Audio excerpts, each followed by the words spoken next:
conocí el proyecto Orsay, más aún me pareció. Siempre fue así, es un tipo creativo, ¿no? Absolutamente, siempre, desde muy chiquito. Tengo miles de anécdotas para contar, pero se me viene, por ejemplo, una a la cabeza. Con Hernán hicimos el jardincito número 1 de acá de la ciudad de Mercedes y después coincidimos en la escuela normal.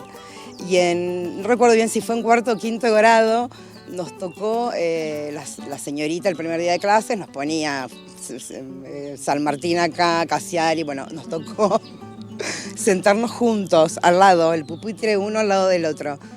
Y yo era una muy buena alumna, muy aplicada, una nena como debía ser en los años 75, 76.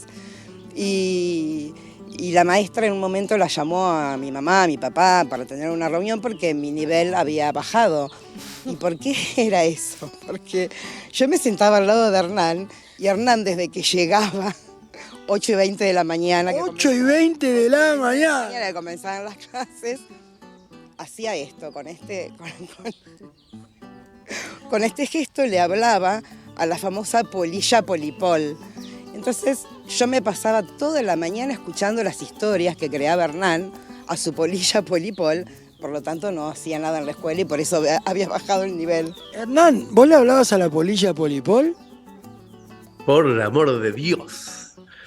Es increíble cómo me echan la culpa de cosas de las que yo no tengo nada que ver con todos los problemas educativos que tuvo Mariana en la primaria. Pero cómo le gusta a la gente echarme la culpa de cosas. Pero Hernán, escúchame, vos deberías saber que en los pueblos las historias se agigantan, ¿viste cómo son? Nacen y a medida de generaciones en generaciones terminan siendo cuestiones casi épicas. Sí, hay una cosa que tiene que ver con el diario del lunes, ¿no? Una vez que uno tiene una cierta exposición, el pasado va generando historia. ¡Ay! Lo bien que atajaba Goicoechea en Lima cuando era chiquito. Claro. ¿Viste? Mentira. Todos hacíamos lo mismo, pero después se generan las cosas, ¿no? Y Mariana está en este momento, obviamente, ficcionando. A mí me gustaría... Tengo una pregunta no le crean nada, Hernán. Tengo una pregunta que me causa un poquito de curiosidad, que me parece que va a ser para los dos, pero primero para Mariana, me parece. Maru, ¿qué ves de ese Hernancito en las historias del Hernán de hoy? O sea, ¿qué características de ese Hernancito podés escuchar cuando Hernán cuenta sus historias?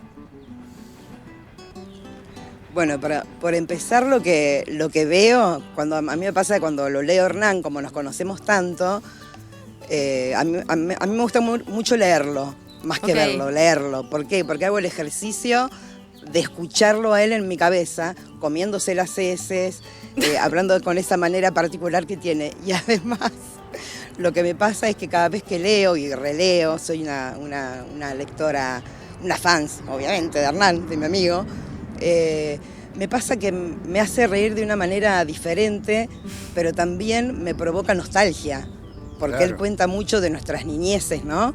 Entonces es esa conjunción hermosa que me provoca la lectura de Hernán. Bueno, también se mete con cosas como los canelones, ¿no? Digo, si vamos a hablar de algo que no solamente son risas, sino también un poco de fuerza y de aquel invento del señor que le hizo creer a la mujer que ese era su hijo, también es poderoso esa. Absolutamente, pero conociéndolo a Hernán no me sorprende. También... especialmente Canelones, sobre todo la primera parte del cuento, cuando habla de las cachadas que se hacían, la verdad que también era una costumbre de las niñeces de estos pueblos, que los que teníamos la suerte de tener teléfonos fijos y el teléfono negro, con el disco, hacíamos esas cosas. Después, el resto que se haga cargo Hernán y Chiri, de esa pobre mujer, esa pobre señora. Claro. Eras un tangalanga en potencia, Hernán. No, muchísimo más oscuro que Tangalanga. Mucho más oscuro que Tangalanga. Más perverso, pero de verdad, Mariana está contando cosas que tienen que ver con el interior. O sea, de hecho, la palabra cachada en la capital federal no se usó nunca, ni siquiera cuando había teléfonos fijos. Es más una palabra del interior de la provincia. ¿Me estás cachando o no me estás cachando? ¿Me estás cachando o no me estás cachando, Hernán? Exacto. Pero cosas que pasaban en los 70 y en los 80, por lo menos en Mercedes los teléfonos tenían 4 cifras. Claro. Eran teléfonos cortitos, algunos Claro, 3. claro. De hecho, yo recuerdo el teléfono del que ahora es el marido de Mariana, que era 2256. Así Claro. de El simple. chino. Claro. El chino, cortito el Y teléfono. vos tenés suerte, en Lima era 044. Acá el chino, ¿eh? Claro, era menos. Claro, todavía. era menos. Sí, En mi claro. pueblo era menos. Primero teníamos la operadora. Ahora, aclaremos a todos los jóvenes que primero nacimos con la manija, que le pedíamos a Carlucho, el operador, que te enchufaba los cables y te escuchaba todas las conversaciones aparte. Mucho, Absolutamente. ¿Eh? Y hablar con Buenos Aires costaba tiempo. O sea, En ¿qué demora hay con Buenos Aires? en 40 minutos lo llamamos, decía. O sea que era así. Sí, sí. Wow. Qué viejo que estamos, que tenemos que estar contándole esto a la juventud en este Pero momento. bueno, somos parte de una generación que vivió toda esta transformación, Hernán. Yo los estoy escuchando muy atentamente, Sí. pará, porque yo no sabía lo de los números de los 4 dígitos, ¿eh? Y claro, antes era así. ¿Ha visto? Ah, ¿vio? ¡Apa! Claro. ¿Qué pasó? ¿Qué me perdí? Y porque aparte no todo el mundo tenía teléfono, Hernán, entonces eran más chiquitos. Claro. O sea, eran poquitos Sí, habitantes sí, y menos teléfono todavía. Absolutamente. Bueno, de esa época somos Mariana y yo, lamentablemente. No, como lamentablemente debe tener muchas cosas hermosas. Lamentablemente. No. Y Hernán, te redoblo entonces la pregunta a vos. ¿Qué de ese Hernancito está en tus historias hoy? Para mí, yo creo que gran parte. Estás como muy conectado con tu niño interior. Yo soy muy autorreferencial en mi literatura, muy difícilmente invente cosas que tengan que ver con el siglo XVII, con el futuro. Escribo casi únicamente de mi infancia y mi juventud y de las cosas que me pasan, que me pasaron. Mercedes es sin duda la escenografía de todo lo que cuento. Me gusta muchísimo que las cosas que ocurren en mis libros ocurran en Mercedes. Y entonces, claro, estoy tremendamente conectado con mi infancia y con mi adolescencia. Y cada vez que vuelvo a Mercedes, que no son muchas las veces, pero cada vez que lo hago, primero que suelo ir a la casa de Mariana y del Chino cada vez que voy a Mercedes, porque tienen esa generosidad de invitarme siempre que voy. Y cuando estoy sentado en esa mesa con ellos y con otros amigos de la primaria y de la secundaria, inmediatamente es como una especie de efecto shampoo. Claro. Creo que después de lavarte la cabeza, cuando te pones una gotita sola de shampoo, ya hace espuma de vuelta. Bueno, Claro. esa sensación me da una sensación de que todo el tiempo nos hemos estado viendo. Cosa que no es verdad, porque yo viví 15 años en España y todos tenemos vidas ajetreadas, que no son de una cotidianidad absoluta, pero con los amigos de verdad, con los amigos de la infancia, existe esa sensación como la de andar en bicicleta, que Claro. no importa cuánto tiempo hace que no pedaleás, una vez que te subís a la bici ya sabes lo que tenés que hacer. Claro. Y con los amigos pasa lo mismo. Sin Hernán, duda. viste, no sé si te pasa que también, digo, esos primeros recuerdos, esos recuerdos de la infancia, que son despojados de cualquier interés, de cualquier cuestión, son los más genuinos también, ¿no? Porque no... Sí, no- claro. Y no solamente eso, sino que hay conexiones que son como más sutiles o más milagrosas. De hecho, con Mariana tenemos una foto de los 3 años disfrazados de escoceses, los dos con pollerita, que siempre nos dio muchísima risa saber que somos esos que tienen 3 años. Y hace muy poquito, pero muy poco, hace 10 días, la hija mayor, Agustina, de Mariana y de Juan Martín, mis amigos de toda la vida, que ya tiene 30 y pico, con la que también puedo tener una relación.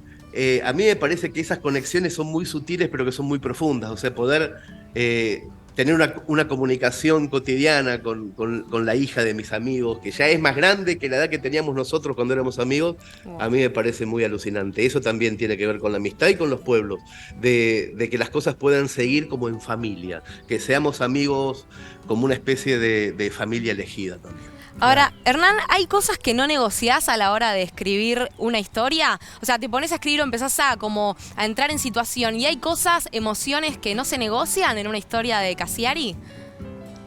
Yo trato de ser genuino, trato de no escribir nunca si no tengo ganas, por ejemplo. La posibilidad de tener mi propia editorial y no haber firmado nunca contratos por 3 novelas, aunque no tengas la idea de esa novela, tenés que hacerla sí o sí. No tener ese compromiso con nadie me permite escribir únicamente cuando se me antoja. Y a veces Hermoso. se me antoja muy poco. Pero me parece que ese es el único compromiso o la única cuestión que no negocio. No me voy a sentar nunca a escribir por otra razón que no sea mi propio deseo. Martín. Pienso que estos vínculos que se generan, ¿no? Lo hablábamos recién con Mariana. Hernán, vos de alguna forma cada vez que vas por ahí y escribís, lo mismo decíamos con Hernán, llevás a Mercedes, inevitablemente, a todo ese aroma de siesta, o no, o la locura de la calle como tienen los pueblos, que al mediodía, antes de ir a la siesta, todos corren al banco, ¿no? En el centro del pueblo. Eso va con vos también a todos lados. Sí, pero no sé si es tan geográfico como emocional. Yo lo que llevo siempre, lo que llevo en la valija es mi infancia, mi adolescencia y los lugares donde aprendí. Donde aprendí a leer o donde aprendí a tener amigos o donde aprendí a besar o donde aprendí a caminar. Esos lugares no me los saco de encima y da la hermosa casualidad de que todas esas cosas ocurrieron en una ciudad que se llama Mercedes, que está enclavada en el oeste de la provincia de Buenos Aires. Pero también estaría llevando ese mismo bagaje si yo hubiera nacido en Trieste, en Italia, o en Concepción, Chile. Claro. Da igual. Es tu lugar, y el lugar de uno es el lugar de uno, no importa dónde sea. Yo viví muchos años afuera, pero cada vez que me levantaba me preguntaba qué clima hacía en el lugar donde nací.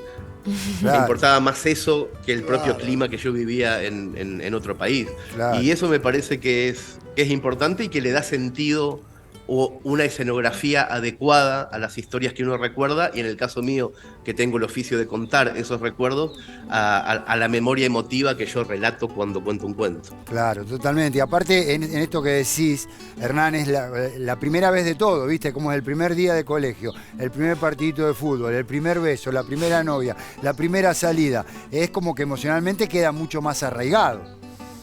Completamente, y además es leña del fuego de la literatura cuando nos dedicamos a esto. O sea, a mí me gusta mucho buscar en esos arcones. Me gusta mucho contar historias que tienen que ver con cosas que me pasaron a mí, que son en realidad una excusa para contar cosas que nos pasaron a todos. Soy bastante coloquial o sencillo en mi literatura, no busco grandes revelaciones, sino poder contar cositas que a mí me llamaron la atención, y Mercedes está muy presente en todas las cosas que me llamaron la atención. Ahora, estuviste diciendo que contás sobre cosas que viviste, pero yo no, a mí me pasa, no sé a vos, pero yo a veces no recuerdo lo que comí la semana pasada, entonces... Muy mal. Claro. Entonces te pregunto, ¿qué de todas qué cosas te permitís a veces un poco fantasear? Digo, ¿todo es tan real como lo contás? Mira, todo parte de una realidad en lo que escribo. Yo lo que suelo hacer mucho es editar. Por ejemplo, si hay una historia que pasó en el transcurso de un año, la primera parte ocurrió en enero, la segunda en junio y la tercera en diciembre, y después hubieron 4 meses de aburrimiento, yo elimino los meses de aburrimiento y te digo que todo pasó en una semana. Hermoso, Claro. perfecto. Eso es lo que suelo hacer. Si, por ejemplo, en una anécdota muy divertida estaba yo, estaba Mariana, estaba el Chino y estaba Chiri, pero el Chino no participó Chao, Chino. de la anécdota, lo elimino para que no haga bulto en la memoria del Claro. espectador, para que no esté ahí al pedo. Claro. Entonces hago juegos de edición como Me si gusta. fuera un editor de una película, pero no miento. El metraje que vengo a contar es un metraje real y genuino. Lo que hago es eliminar accesorios y cosas que no tienen sentido, sacar tiempos de aburrimiento, que la vida los tiene, obviamente. Total. Y cuento un cuento corto para que llegue rápidamente al otro lado. Claro. Bueno, ya, Hernán, ya nos vamos a meter en el nuevo proyecto. Pero me gustaría meterme un poquito en esto que despertó con relación a lo que hiciste con Lionel Messi. ¿Cómo te salió? ¿Te levantaste? ¿Lo pensaste? ¿Se dio después de que salimos campeones? ¿Te abrumó la emoción? ¿Cómo fue ese momento? Una búsqueda, creo. Me parece que casi siempre me pasa algo parecido. No en el momento en que Lionel levanta la copa, sino en el momento inmediatamente anterior, cuando le dan el premio individual y él ve la copa y la besa antes del ritual de levantarla. En ese momento tan lindo que hay fotos hermosas de él besando la copa antes de agarrarla. En ese momento a mí me invadió una emoción extrañísima.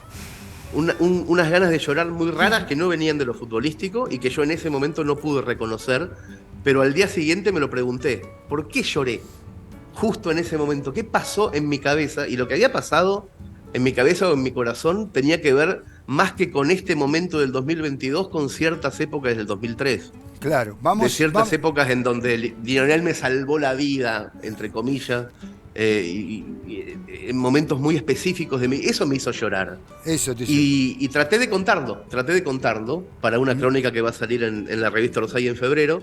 Y hice un resumen de esa crónica muy rápido, 8 o 9 minutos, y se lo conté a Andy en Perros de la Calle y tuvo una enorme repercusión. Muy bien, no vamos a tener los 9 minutos, pero sí un pequeño resumen para que también por ahí alguno que no vive en Argentina se lo perdió, no creo porque fue viral esto, pero digo, vamos a recordar ese momento. Hola Andy, ¿cómo andás? Bueno, nada, te quería mandar este audio porque estaba acá, levantamos con Anto, estábamos tomando mate, me puse a mirar un poquito de TikTok y vi ahí lo que contaste, la historia que contaste y la verdad que nada, buenísimo. Me alegro de que te hayas superado, que haya salido todo bien, que haya contado lo que contaste. Y después pasó un ratito y Anto me mostró lo de Hernán, lo que escribió, lo que contó, cómo lo contó. La verdad que nada, que fue impresionante.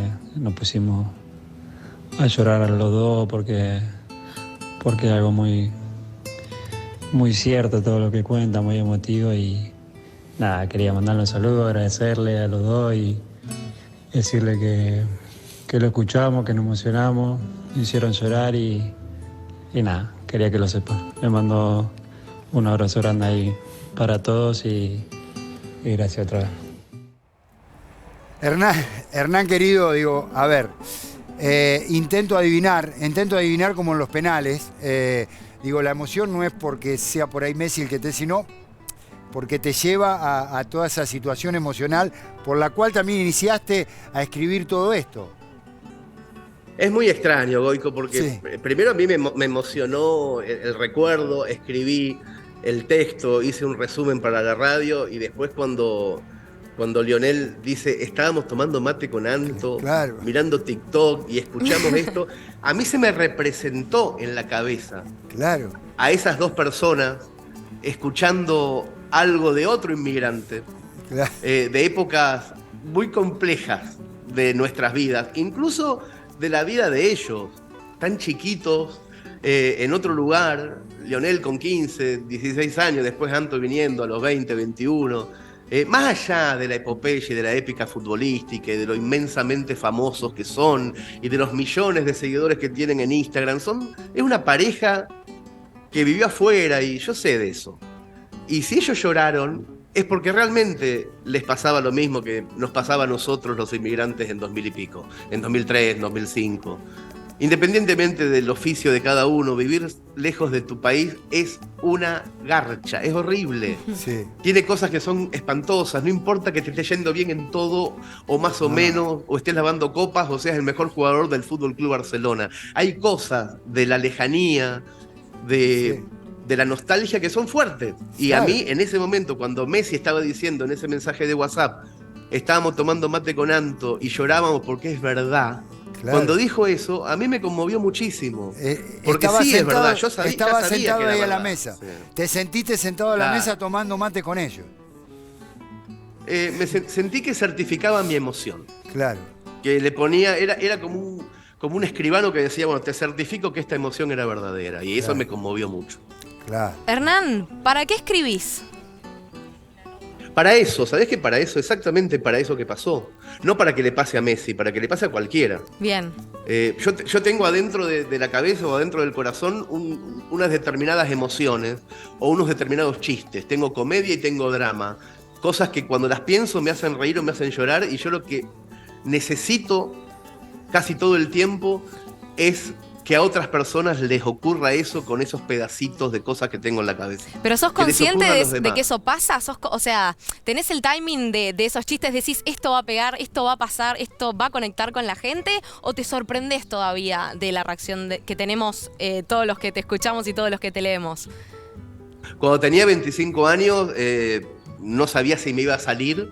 A los 30 me sorprendía muchísimo que a veces saliera, pero después de mucho ejercicio, soy un viejo. Ya a esta altura tengo el timing de saber cuándo va a ocurrir e incluso puedo saber que te voy a hacer llorar y que te puedo hacer reír en la mitad del llanto. Pero es el ejercicio de la deformación profesional. Es cuando aprendes algo después de mucho tiempo de hacerlo y de estar encantado con hacerlo, además, porque me gusta mucho, me divierte este juego. Claro, vamos a volver a Mariana un poquito, digo, porque también está en esta cuestión, Hernán, el hecho de que aquel que te conoce mucho, aquel que te conoce o aquella que te conoce mucho, también es más difícil moverlo porque por ahí te ven desde otro lugar. ¿Qué te pasa, Mariana? A mí me pasa exactamente lo mismo que...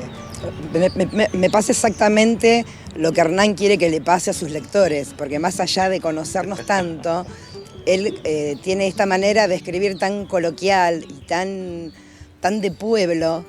Por ahí nosotros obviamente tenemos este plus de que al ser mercedinos más de una vez sabemos de quién está hablando, de qué esquina, de qué situación, de qué evento.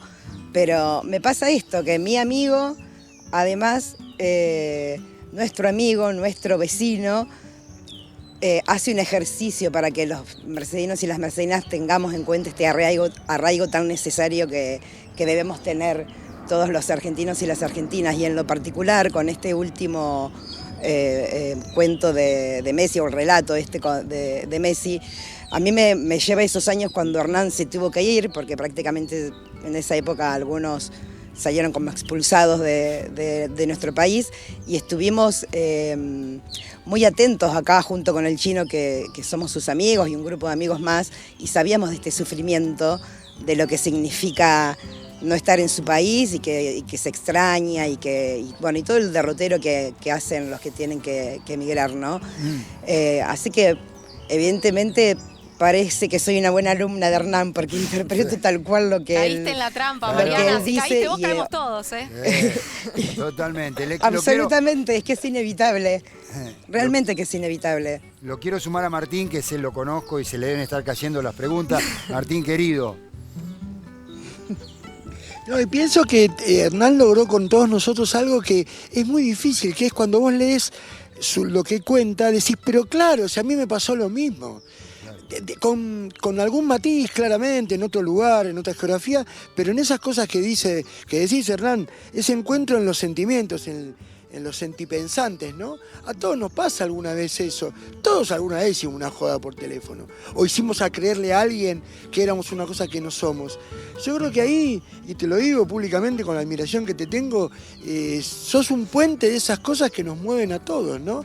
En ese sentido, para mí, radica el cariño y la habilidad que tenés, y ahí te lo digo porque somos viejos, como bien dijiste, la habilidad que nos va dando la vida a medida que pasan los años también. Claro, sin duda. Y hay una cosa más que a mí me parece que es muy importante, sobre todo en estos tiempos, que es la lectura en voz alta. Me parece que la posibilidad que tuve, la enorme suerte que tuve de poder leer en voz alta en radio y en televisión las cosas que he escrito, hicieron que pudieran llegar a personas que no tienen el ejercicio de la lectura introspectiva, que no son muy habitués de la lectura de libros, pero que sin embargo sí reciben con enorme alegría una historia contada en voz alta. Me parece que ahí también hay un gran plus. Yo estoy convencido de que si esta historia que conté el otro día de la valija de Lionel no la hubiera leído en voz alta, ni Messi ni Antonella lo hubieran leído.